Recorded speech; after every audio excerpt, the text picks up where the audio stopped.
welcome to Jason Drives. This week I'm driving a Class 11 racing Beetle.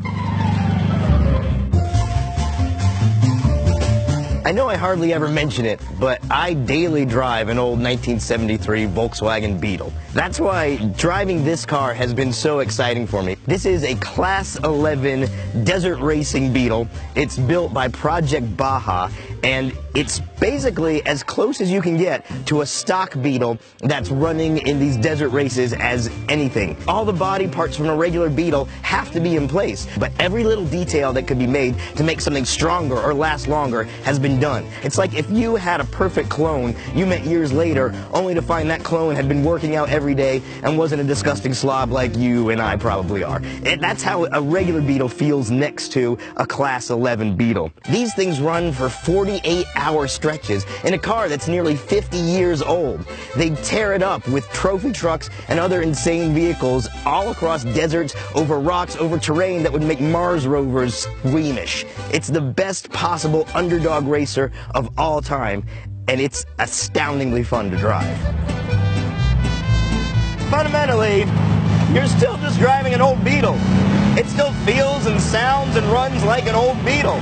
There's still all the slop in the steering wheel from an old Beetle, but the difference here is the terrain is a huge part of what's going on. You're constantly fighting against the road that's wanting to move the car all over the place, in places you may not want to go. When you drive these things over the silty, loose surfaces, it's really more like you're just kind of guiding it. It's just going, and you're giving it whatever inputs you can. You're like suggestions, like, I'd like to veer this way. And if you're lucky, that's kind of what happens. Going up hills, the Class 11s are both more and less capable than you'd think. They have limitations because, you know, they're 50-year-old cars. But they're really good at climbing. These things go up hills like a mountain goat with a rectal infection. It just kind of grabs and scrambles and does it. And these races are so brutal on all the cars.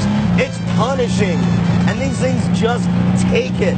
So the rules for Class 11 say that the car has to be as much like a stock Beetle as was sold in that particular year as possible. This is not like a Baja Bug or a Sandrail where you can cut things off and use massive wheels or anything like that. Decadent luxuries like glass, those things can go, and in its place you can have a roll cage, racing seats, new dash, all that kind of stuff. But if we look at the engine, the requirements are that it has to have a maximum 1600cc engine, like VW had from the factory, a single carb.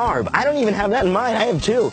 They're even limited here. Single carb, and everything that can be made a little better has been made better. They, of course, have special air cleaners and ignition systems, better fittings. Anything that had one nut on it now gets two. Everything's strengthened, but it's still fundamentally just a Beetle engine.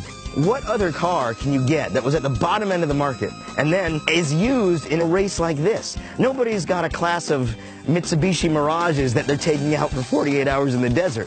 But somehow these nearly 50-year-old cars are out there tearing it up. It's physical, it's brutal, and it's a hell of a lot of fun. Anybody who gets a chance to drive one should.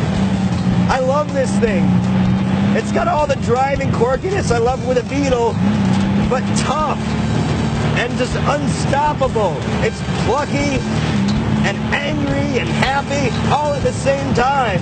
It's just a mad, mad little machine.